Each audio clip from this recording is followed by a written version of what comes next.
Musik Chris yang meletus hari ini muncul akibat pengkhianatan yang mencolok selama gencatan senjata 48 jam.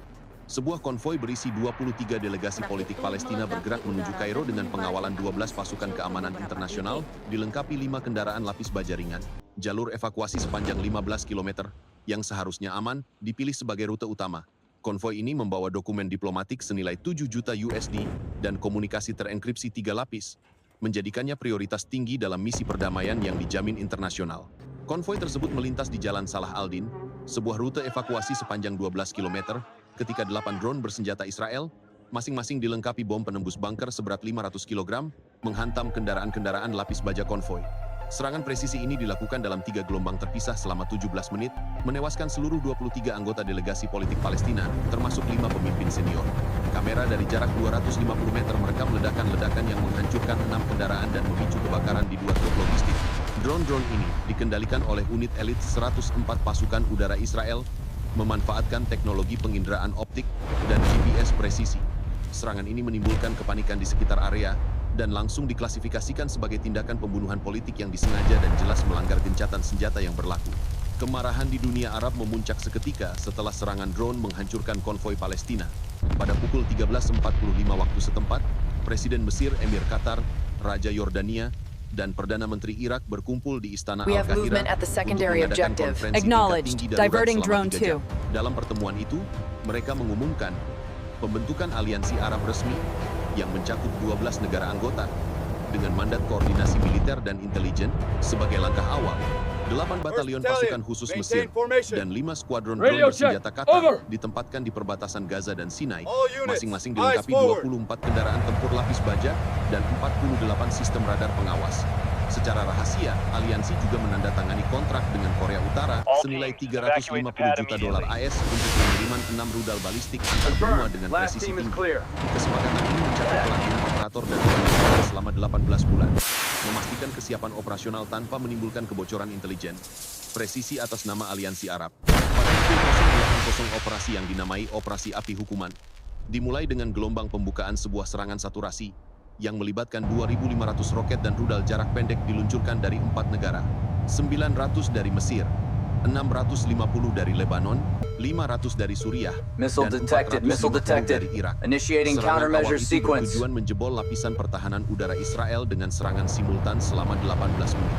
Sementara itu, persiapan untuk peluncuran Hwasong 18 dari fasilitas rahasia di Korea Utara melibatkan 1 kendaraan, peluncur dan sebuah misil Hwasong 18 bermesin bahan bakar padat, diprogram membawa hulu ledak konvensional presisi dan diperkirakan memiliki jangkauan lebih dari 10.000 km. Komando Aliansi mengoordinasikan 12 pusat pengendalian lokal serta menugaskan 4 koridor serangan elektronik untuk mengganggu radar musuh. Logistik operasi mencakup transfer dana talangan sebesar 300.000 USD kepada Pyongyang dan pengisian bahan bakar darurat untuk 6 titik peluncuran. Unit dukungan medis dan balai logistik juga dikerahkan untuk menampung korban serta menjaga kelangsungan pasokan kritis secara cepat dan terkoordinasi.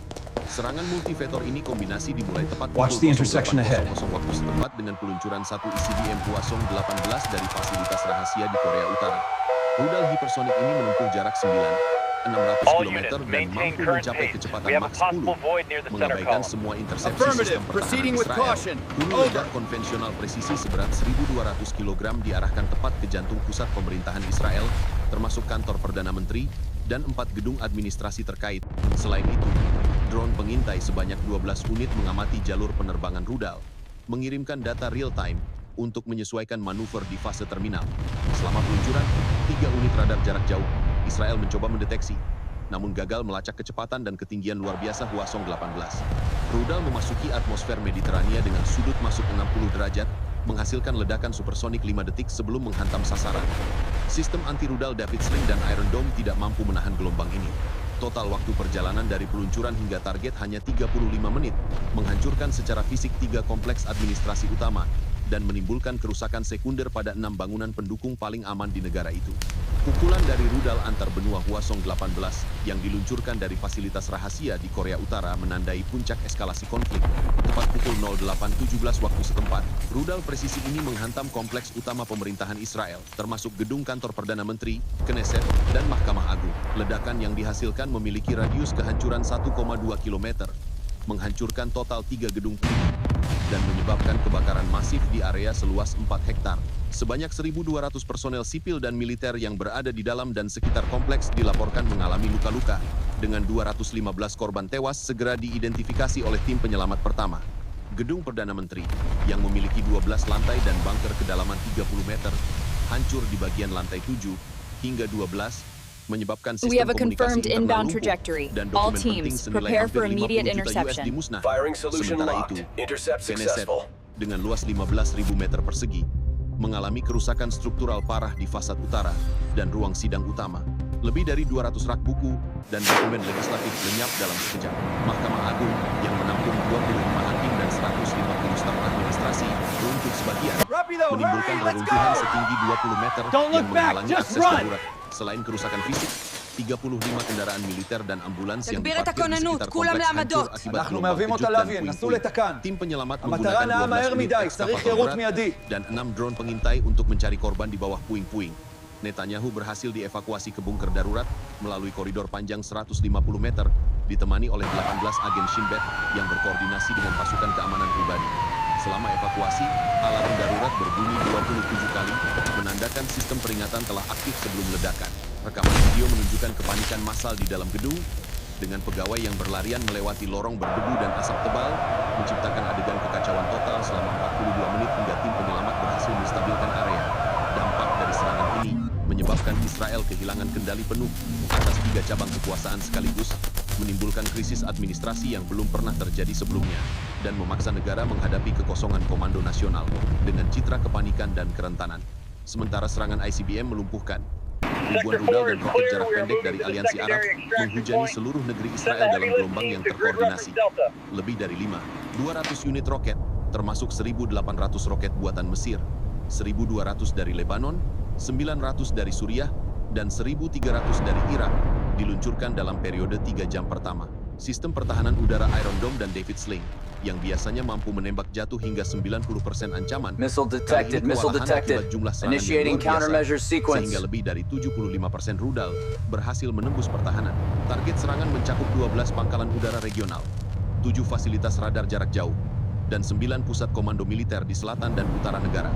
Selain itu, 34 gardu listrik induk dan 18 stasiun pemrosesan bahan bakar diserang secara simultan, memutus suplai energi bagi lebih dari 80% kota-kota besar, termasuk Tel Aviv dan Haifa.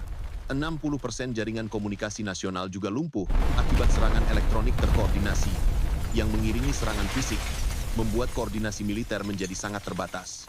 Selama aksi ini, lebih dari 200 kendaraan militer, termasuk tank Merkava, dan sistem peluncur roket Multiple Launch System (MLRS) dihancurkan, sementara 14 gudang amunisi utama meledak secara beruntun, menimbulkan gelombang kejut Watch the hingga intersection radius 4 ahead. kilometer. Infrastruktur sipil tidak luput dari serangan. 23 pelabuhan komersial dan 12 fasilitas distribusi air terkena dampak, menyebabkan kekacauan logistik dan kelangkaan kebutuhan dasar.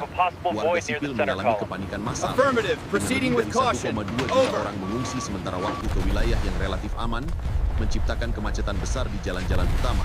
Analisis awal menunjukkan kerusakan fisik dan gangguan operasional pada hampir seluruh sistem vital negara, dari militer hingga energi dan transportasi. Dampak gabungan dari serangan multifaktor ini tidak hanya melemahkan kemampuan tempur Israel, tetapi juga menimbulkan krisis administrasi yang parah, mencerminkan tatanan dunia yang retak. Amerika Serikat terkejut oleh serangan balasan yang dipimpin Aliansi Arab dan didukung oleh Korea Utara. Washington segera mengutuk tindakan itu sebagai bentuk terorisme negara, menyebut bahwa lebih dari 1.200 roket jarak pendek diluncurkan dari Mesir, Lebanon, Suriah, dan Irak dalam gelombang pertama, sementara satu ICBM Hwasong 18 menempuh jarak 12.000 km menuju target di Yerusalem Barat. Angkatan Laut AS menempatkan 2 kapal perusak kelas Arleigh dan 1 kapal penjelajah kelas Ticonderoga di Mediterania Timur untuk mengawasi pergerakan rudal.